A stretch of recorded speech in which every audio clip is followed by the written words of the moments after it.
वज़ीर आज़म पर मुसल्लह शख्स का हमला, गोलियां लगने से वज़ीर आज़म जख्मी, अस्पताल मुंतकिल, हालत ताहाल तशवीशनाक। वज़ीर आज़म हुकूमती इजलास में शिरकत के बाद वापस जा रहे थे कि मुसल्लह शख्स ने उन पर फायरिंग कर दी। मुसल्लह बरदार शख्स ने वज़ीर आज़म पर 5 गोलियां फायर की। एक गोली उनके पेट पर जबकि दूसरी उनके बाजू पर लगी।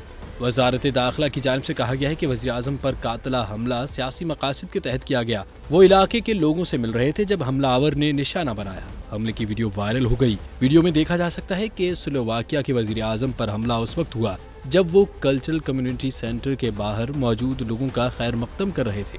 पुलिस एहलकारों ने जाए वक़ुआ से एक मुबैना हमलावर को हिरासत में ले लिया।